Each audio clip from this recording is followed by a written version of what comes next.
Thanks for being here, everybody. My name is Nate Mitchell.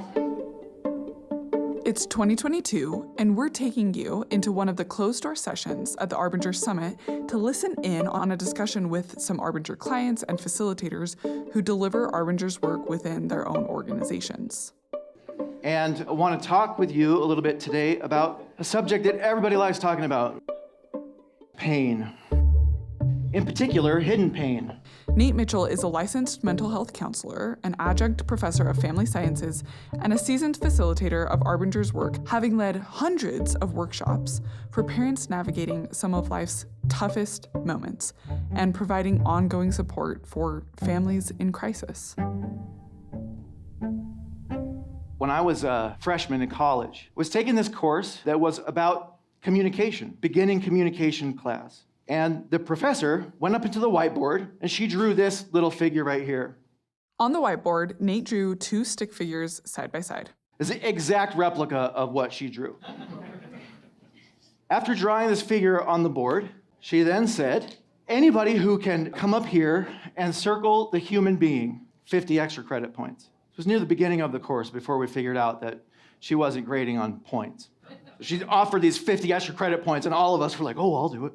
So the first person that got up came up and circled this figure right. It's 50-50 chance if you guess, right? And she said, you're gonna get full credit for your participation, but that's the wrong answer. And then everybody's hand shot up. He got it wrong, so I know exactly which one is right. Come up and circle this one. Again, you're gonna get full credit for your participation, but that's also the wrong answer. And then she went on to give her hour-and-a-half lecture that had nothing to do with this diagram. But it was a Friday, I do remember that. The weekend was coming, and she almost left without solving the riddle for us, to leave us with this frustrating riddle all weekend. And before she left, I almost forgot to tell you what the answer to this is. The human being is right here. Here, Nate drew a circle encompassing the space between the two stick figures. And that's all she said. And I thought about that a lot. When we came back from the weekend, she talked about this, and it was a really clever setup. But it stuck with me more than anything else that she ever taught. This diagram has come back to me a few different times. People don't exist in isolation. The essential quality of a human being is what happens between them, the connections that are between people. This truth, and when I say truth, I don't mean the thing that's opposite of false. I mean the thing that's opposite of crooked. This truth goes pretty deep. It's not just a feature of being human. It's at the very root of our existence. We don't exist in isolation. We only exist in relation to each other. Even if we try to isolate ourselves the very most that we can, there's no existence in isolation from each other.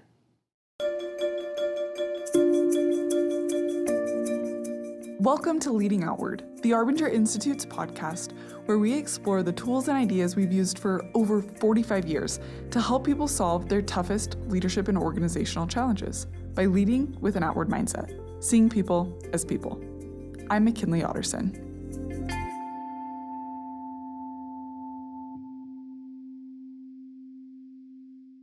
When I was first introduced to Arbinger ideas, it was after I was trained and educated formally in the area of mental health. And when I learned about all of these Arbinger ideas, it turned everything upside down. Every person that you meet is carrying some burden that you know nothing about.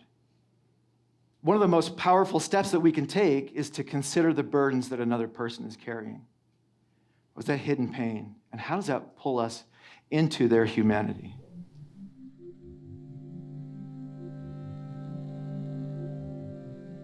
There's pain that we hide. There's all kinds of pain. There's the physical kind that you experience with your mortal body in consequence of your frailties and limitations. And that experience is pretty universal. Some philosophers say that that's the most real thing that there is in our human experience. Think about what would happen if you could successfully eliminate your physical pain. Why do we have pain in the first place? And what do you do when you experience pain? Well, all the strategies that you employ to end that condition. Sometimes we ignore it. Sometimes we distract ourselves. Sometimes we take medicine. Some of the things that we do to eliminate our pain make it worse. Some of the things actually make it better.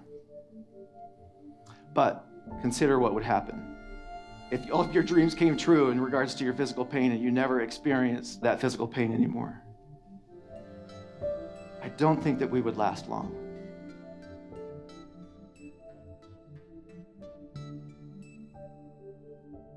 The physical pain that we experience occurs for a reason.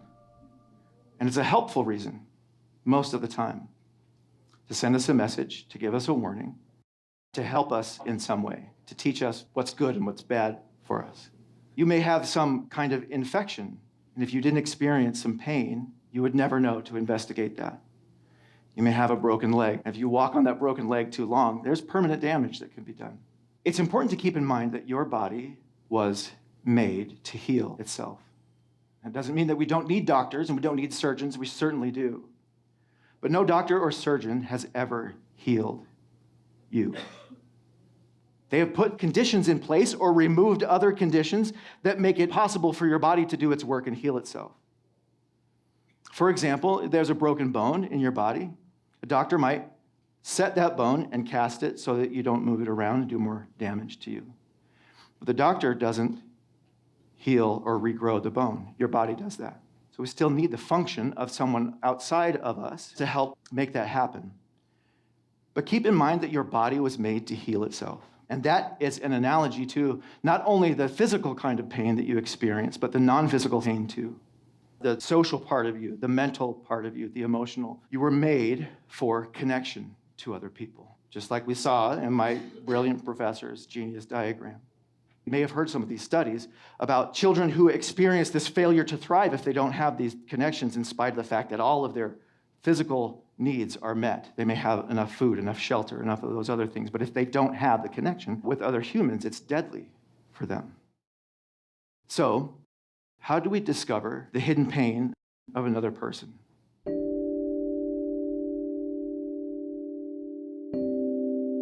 What has the experience been like for you? Have you been on the other side of that equation? Has someone seen you? Seen your hidden pain? Because just like our physical pain, we do a lot of things to avoid or eliminate that pain.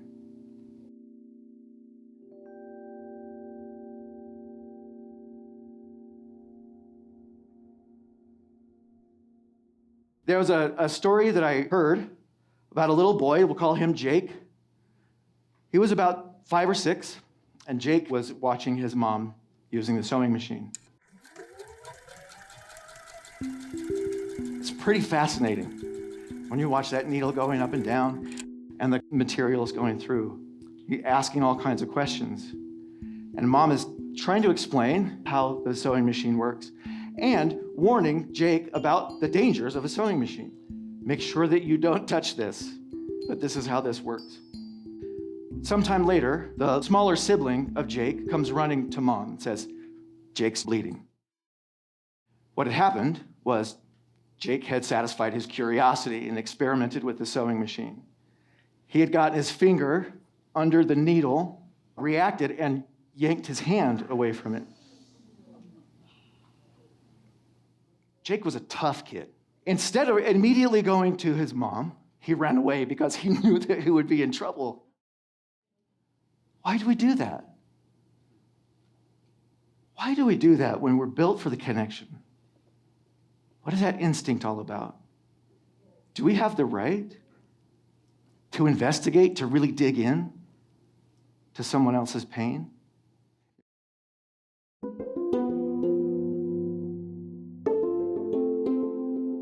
You ever watch a feat of athleticism?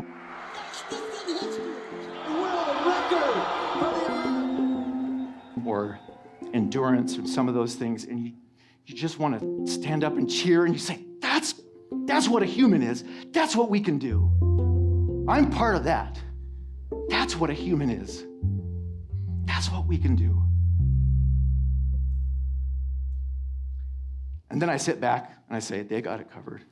Because there's people that are that awesome in the world, humanity's saved.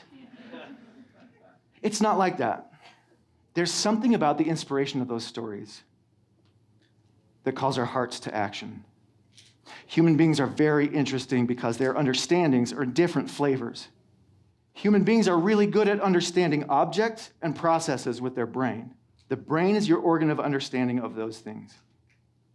But when it comes to people and principles, the heart is your organ of understanding for those things. Something that really excites me about hanging out with Arbinger people for a few days is that they get that. How the primary move is to apply your heart to understanding and then apply your brain to solving those problems, in that order specifically. So we've got a problem.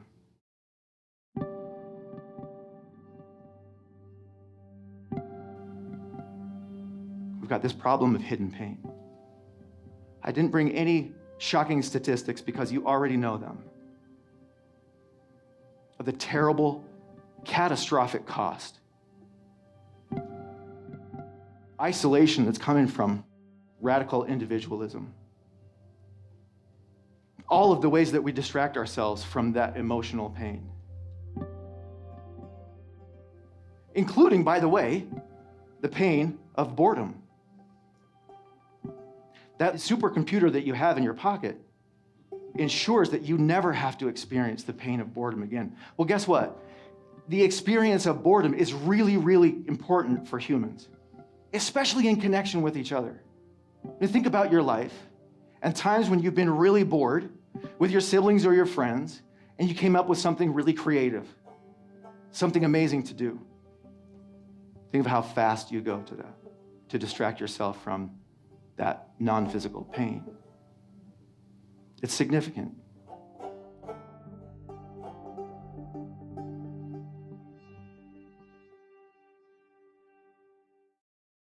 So my question, do you feel like we have the right or the obligation to really dig after the pain of someone else?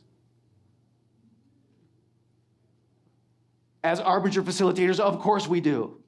But if the shoe is on the other foot, then I'm good. I'm okay. I'll let you know if I have some pain that you need to help me with. What's been your experience? Think of a time that someone has seen your pain. What's that been like? I would like to see if an example I give you is what you're talking about. My wife and I are elderly, manifestly elderly. We just celebrated our 60th wedding anniversary. We've experienced two things. Number one, there are times when we've wondered why we had to continue in this condition, for our capacities have dwindled and our literal pains, which aren't very visible, get more and more pressing. But we've discovered that our responses to one another's pain has mobilized us to try to help out in ways that never occurred to us before when we were fully capacitated. And that means instead of having an intellectual understanding, we try to do something about it. We don't talk about it. I don't think we've ever talked about it. Just little examples, because we can't do things alone. She can't get off her compression stockings alone. And there's all kinds of other little things, mostly what she's doing for me. But I think that may be a reason why, in spite of the dwindling of romantic notions and capacities, we're more together than we ever have been.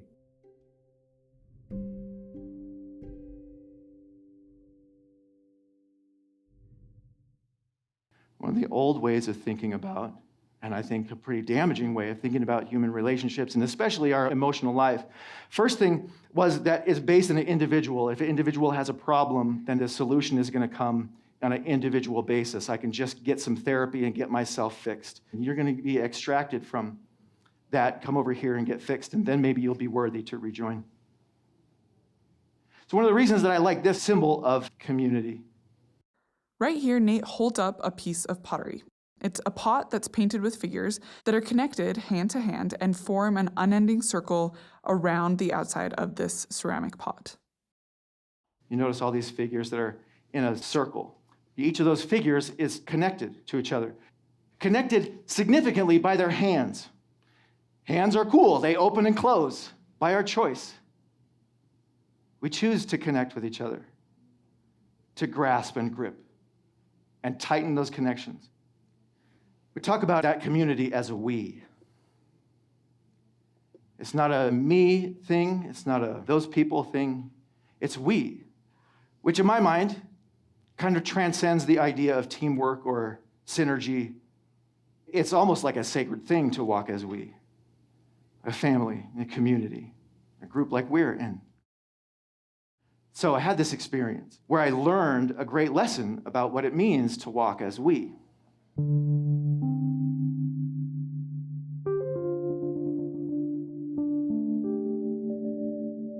I was having some difficulty at work, and one of the staff could see somehow that I was suffering this on my own, because I didn't want to burden anybody else with it, and I thought that was a pretty noble choice to make.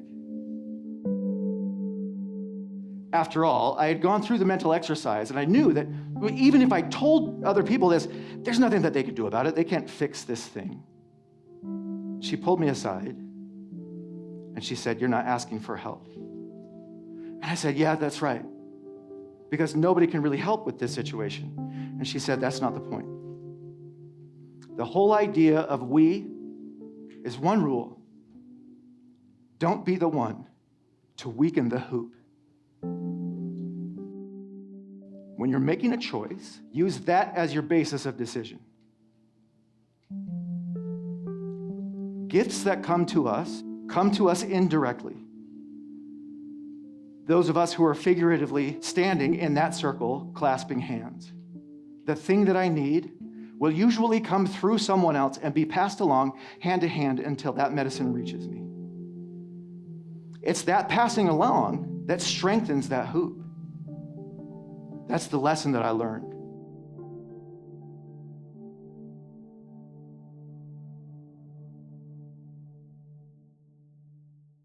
That's informed so many other decisions that I've made. Just think about how deep that goes, that question. Is this move going to strengthen that hoop? Is that going to strengthen we? Part of this old idea, in addition to the radical individualism, is this idea that positive emotions are good and negative emotions are bad, and the aim of all of our work ought to be just maximizing all of our positive emotions and eliminating the negative ones. Think about what happens to your body. If you eliminate all of your physical pain, the same thing will happen to we if we eliminate all of non-physical pain.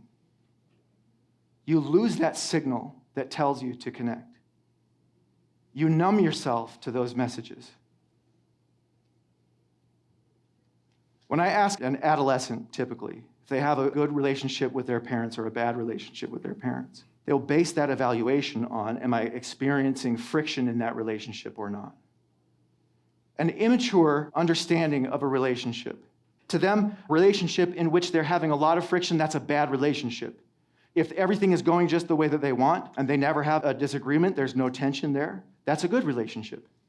Does that sound familiar to you? Think about the different ways that we see objects. If somebody's a vehicle and I like the smooth ride of that vehicle, that's a good relationship. The fact is that neither of those are an effective connection. Connect through the difficulty.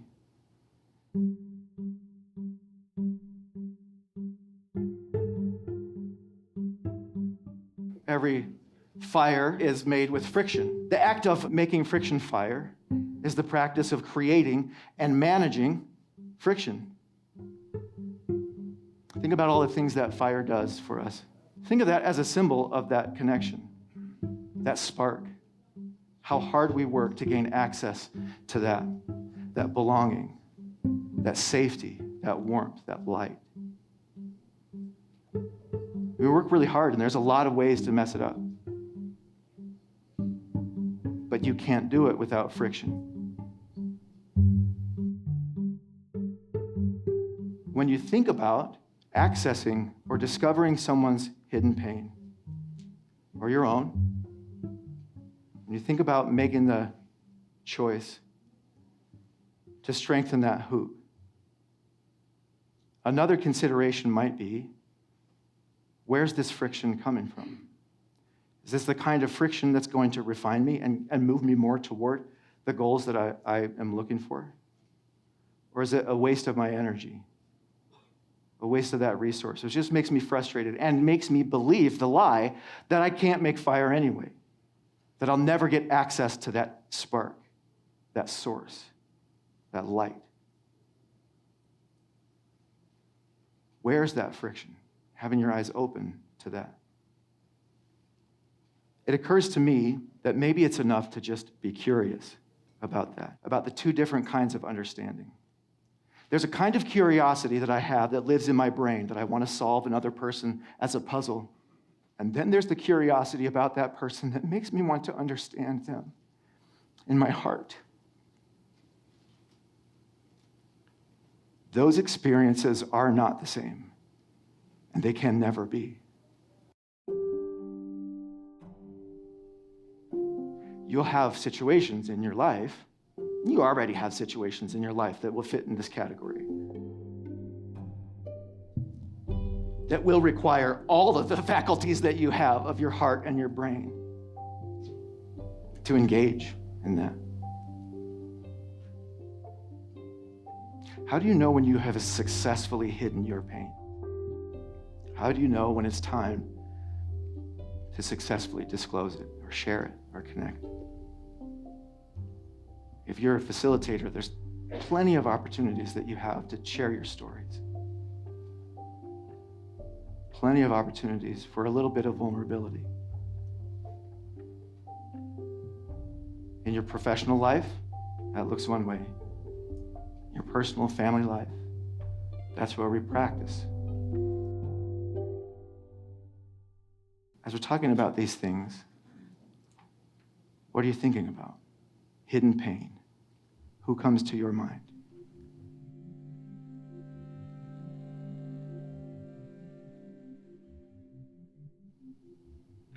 There are two ways for us to exit isolation.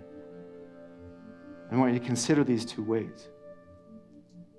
One way is as a unit in a collective.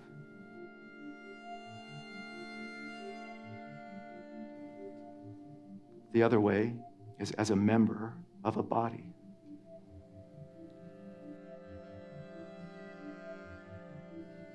Consider those two ways for a moment.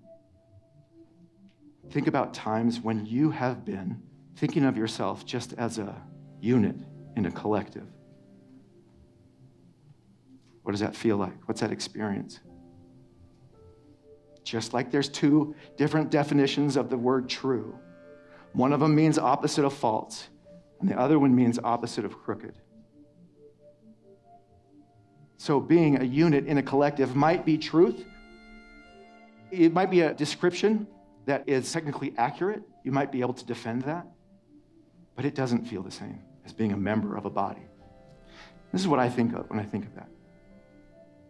Of being a member of a body. Like your hands, like your organs. They're so different. By necessity, they're different. By design, they're different. By function, they're different.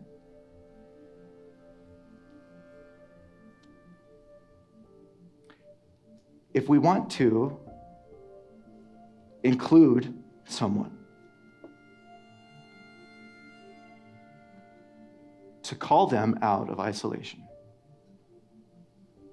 it might be the way to do it. As a member of a body, what would your body say to you if your liver was missing? Is that okay? We'll just get another lung. That'll be just as good. Think about ways that you have excluded yourself from the body, dismembered yourself by not sharing, by not opening, by not asking, by not being, by not seeing.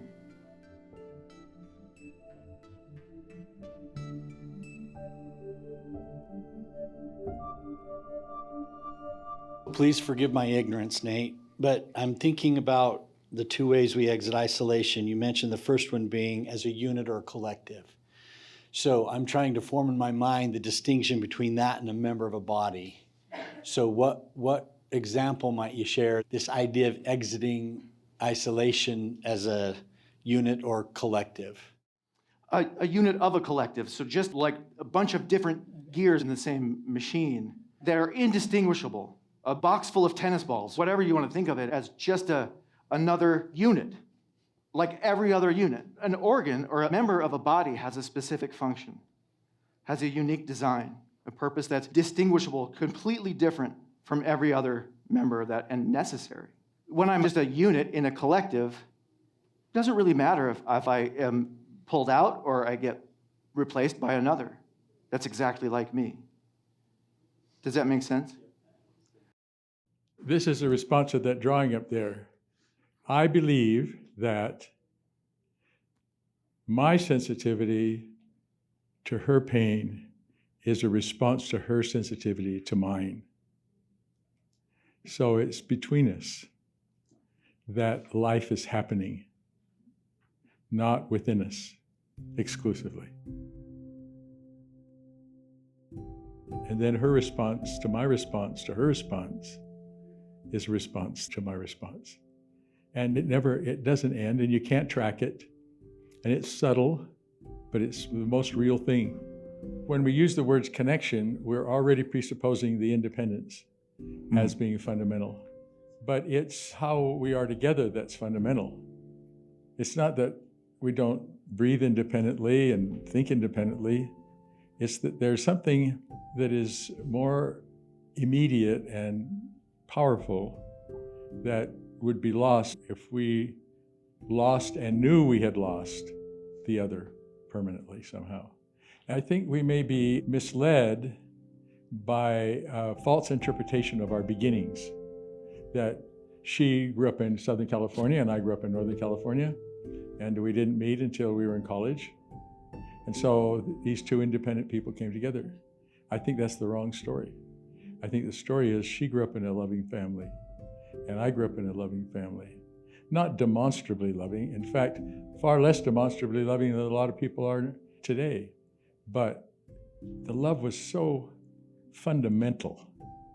The sacrifice was so unself-conscious, but total, upon the parts of our parents who lived through the Depression and yet set an example of standing and working together, and there never was a question of whether we would be excommunicated from the family or shut out permanently. We were part of a whole. And I think that a transition took place.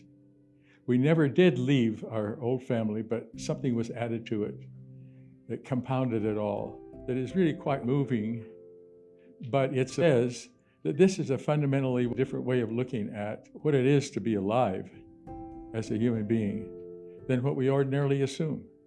We ordinarily assume it's unnatural. You have to stretch somehow. You have to not be yourself in order to give yourself over to somebody else. Well, if you're not giving yourself over to somebody else, you're not who you are. No, this is the way I'm going to live. I'm not alive any other way.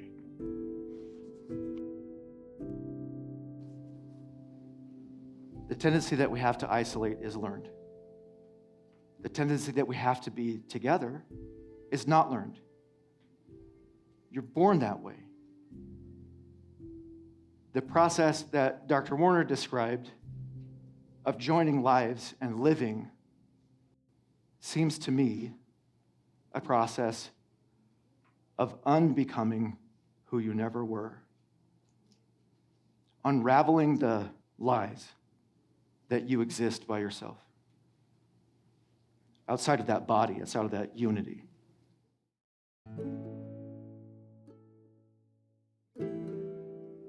It isn't easy to unravel this individualistic lie that we exist apart from one another, that we live outside the body of we.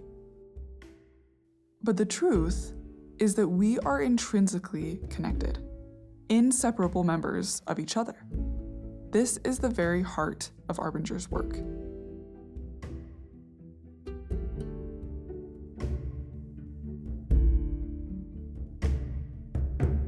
In next week's episode, we'll return for the second part of this conversation, where those in the room share their own experiences and struggles living and working in recognition of this truth, and find powerful solutions to their challenges as a result.